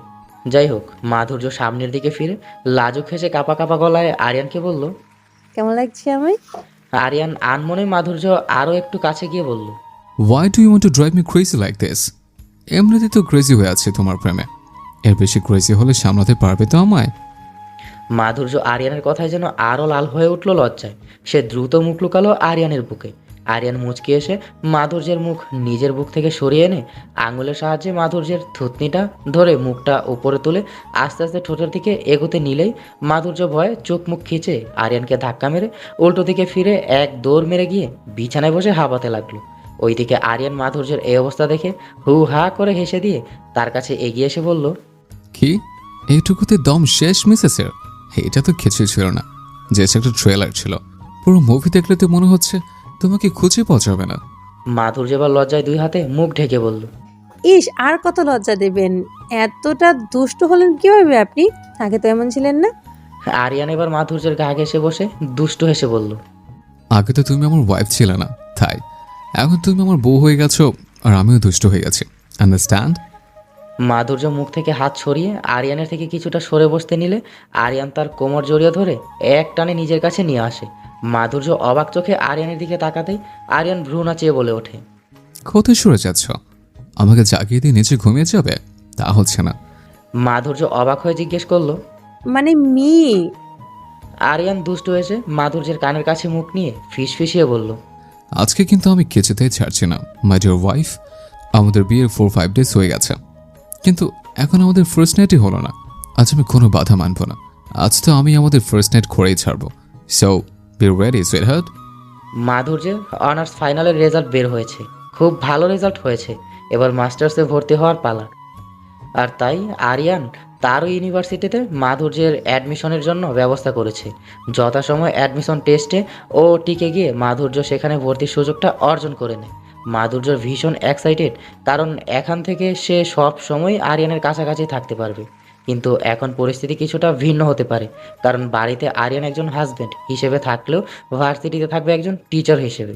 আর এই টিচার আরিয়ানকে হাজব্যান্ড আরিয়ানের মতোই প্রোটেক্টিভ অ্যান্ড সফট মাইন্ডের থাকবে, নাকি টিচার আরিয়ান খুব কঠোর আর বদরাগী প্রকৃতির হবে, সেটা নিয়ে খুব দুশ্চিন্তায় ভুগছে মাধুর্য। কারণ সে রায়হান খান আর মিসেস মোনালিসার কাছে শুনেছে ভার্সিটিতে আরিয়ান কতটা স্ট্রিক্ট, তাই কিছুটা ভয়ে ভয়েই আছে মাধুর্য। সকালের নাস্তা শেষ হতেই আরিয়ান মাধুর্যকে তাড়া দিয়ে বলল, কুইকলি গিয়ে খাওয়ায় বসো মেরিন, আমি ফোনটা নিয়ে আসছি। কথাটা বলেই আরিয়ান দ্রুত উঠে চলে গেল নিজের রুমের দিকে। এদিকে মাধুর্য চিন্তিত মুখে মোনালিসা আর রায়হানের দিকে একবার তাকাতেই রায়হান বলল, চিন্তা করো না মামুনি, আমি জানি প্রথম দিনে একটা নতুন জায়গায় নতুন পুরুষে সবাই একটু নার্ভাস থাকে, কিন্তু দেখবে 2-1 দিন গেলে সব ঠিক হয়ে গেছে। তখন হয়তো ভার্সিটি থেকে বাড়িতে ফিরতে মন চাইবে না তোমার। কি বলো Monalisa? Yeah you are right. তুমি এত নার্ভাস হয়েও না মেরিনা, কোনো ভয় নেই তোমার, প্রিন্স তো তোমার সাথে আছে তাই না? এদের কথার মাঝেই আরিয়ান এসে হাজির। সে মাধুর্যকে এখনো এখানে বসে থাকতে দেখে আবারও তাড়া দিয়ে বলল, হেই, তুমি এখন এখানে বসে আছো কেন? ফার্স্ট ডেতে লেট করে ফেলবে নাকি? চলো কুইকলি এসে গাড়িতে ওঠো। কথাগুলো বলতে বলতেই আরিয়ান বেড়ে যেতে লাগলো, আর মাধুর্য আরিয়ানের এই শান্ত ভঙ্গিতে দেয়া ঠান্ডা ঝাড়ি খেয়েই দ্রুত কাঁধের ব্যাগটা নিয়ে দ্রুত আরিয়ানের পিছনে ছুট লাগালো। ইউনিভার্সিটিতে পৌঁছে আরিয়ান মাধুর্যকে গাড়ি থেকে নামিয়ে দিয়ে আরিয়ানের জন্য সেখানেই অপেক্ষা করতে বলে গাড়ি পার্ক করতে যায়। আরিয়ান গাড়ি পার্ক করে মাধুর্যের কাছে আসতেই দেখে কয়েকটা মেয়ে মাধুর্যের চারপাশে চক্কর কাটছে আর মাধুর্যকে নানাভাবে টিজ করছে। বেচারি মাধুর্য চুপচাপ নিজের ব্যাগ আগলে ধরে মাথা নিচু করে খিচে চোখ বন্ধ করে রেখেছে। আরিয়ান দ্রুত মাধুর্যের কাছে এগিয়ে গিয়ে ওই মেয়েগুলোর উদ্দেশ্যে কড়া গলায় বলল। মেয়েগুলো আরিয়ানের গলা পেয়ে অনেকটা ভয় পেয়ে গিয়ে মাধুর্যের কাছ থেকে সরে গিয়ে একপাশে মাথা নিচু করে দাঁড়ালো। মাধুর্য আরিয়ানকে পেয়ে যেন শরীরে শক্তি ফিরে পেল। সে দ্রুত গিয়ে আরিয়ানকে জড়িয়ে ধরলো। আরিয়ান এক হাতে মাধুর্যর পিঠে হালকা করে চাপড় মেরে আশ্বস্ত করলো যে তার কোনো ভয় নেই। ওইদিকে মাধুর্য আর আরিয়ানকে এতটা ক্লোজলি দেখে মেয়েগুলো অবাক হওয়ার পাশাপাশি কিছুটা রাগ নিয়ে মাধুর্যের দিকে তাকিয়ে আছে। আরিয়ান আবার ওদের দিকে চোখ তুলে গরম গলায় বলল, Did I ask you something? একসাথে সবাই বলল, yes sir. Then why didn't you answer me? What were you doing here? Were you giving rags here? মেয়েগুলো দ্রুত আবার একসাথে মাথা নাড়ালো। তাদের মধ্যে এলিটা নামের একটা মেয়ে বলে উঠল, No, no, sir. We are just waiting this girl. Actually, we have never seen her before. So, we just wanted to get to know her. That's it. Oh, really? Okay. Then I will introduce you to her. She is my wife, Mrs. Madhurja Marin. And she is also a student of this university from today. Anything else to know? Elita নামের একজন বলল, No, sir. Okay. Now you all can go. মেয়েগুলো সবাই আরিয়ানের কথা মতো আরিয়ানের থেকে বিদায় নিয়ে সেখান থেকে চলে গেল। আর আরিয়ানের মাধুর্যকে নিয়ে পা বাড়ালো অফিস রুমের দিকে। কিছু ফর্মালিটিস সেরে মাধুর্যকে তার ক্লাসরুম দেখিয়ে দেয় আরিয়ান। মাধুর্য ক্লাসে বসে নোট খাতায় কী সব আঁকাউকি করছে, আর তার পাশে দুইজন মেয়ে একে অপরের সাথে টুকটাক কথা বলছে। ক্লাসে আসার পর কয়েকজন মেয়ের সাথে তার পরিচয় হয়, আর তার মধ্যে দুইজন মেয়ে মাধুর্যের সাথে ভালোভাবেই মিশে গেছে, কারণ তারা দুইজনেও বাংলাদেশি। মেয়ে দুটোর নাম সামিরা আর সাফা। যাই হোক, যথাসময়ে প্রথম ক্লাস শুরু হলো মাধুর্যের। আর সবচেয়ে ইন্টারেস্টিং ব্যাপার হলো প্রথম ক্লাসটাই আরিয়ানের। তাই দেখে প্রথমে প্রচণ্ড খুশি হলেও তার সেই খুশিটা মুহূর্তেই হাওয়া হয়ে গেল, কারণ মাধুর্যের আজও ইউনিভার্সিটিতে প্রথম ক্লাস হলেও অন্যদের জন্য এইটা প্রথম ক্লাস নয়। আর তারা সবাই ভার্সিটিতে আরিয়ানের রুদ্রমূর্তি সম্পর্কে জানে, যেটা মাধুর্যের কাছে ছিল অজানা। আর যেই আরিয়ান ক্লাসে প্রবেশ করলো অমনি সবার চোখে মুখে কেমন একটা আতঙ্ক, আর ক্লাসের থমথমে পরিবেশ দেখে আর বুঝতে বাকি নেই যে এখানে আরিয়ানকে সবাই সিংহের মতো ভয় পায়। তার উপর তার পাশের মেয়ে দুটো আরিয়ানের ক্লাসে ঢুকতেই মাধুর্যকে আঙুল দিয়ে ইশারা করে বোঝায় যেন সে একদমই চুপচাপ থাকে, নইলে পানিশমেন্ট। তাই মাধুর্য আপাতত চুপচাপ বসে আরিয়ানের গতিবিধি দেখছে। আরিয়ান হোয়াইট বোর্ডে একটা ইম্পর্ট্যান্ট টপিক লিখে তা নিয়ে আলোচনা করে। আলোচনা শেষে আরিয়ান পিছনে ফিরে সবার উদ্দেশ্যে জিজ্ঞাসা করলো বিষয়টা সবাই বুঝেছে কিনা। সবাই উত্তর দিল হ্যাঁ, কিন্তু মাধুর্য কিছুই বুঝতে পারেনি, কারণ তার মন তো বোর্ডে ছিল না। তার মন ছিল বোর্ডের সামনে দাঁড়িয়ে হাত নাড়িয়ে নাড়িয়ে কথা বলা ওই হ্যান্ডসাম লোকটার দিকে।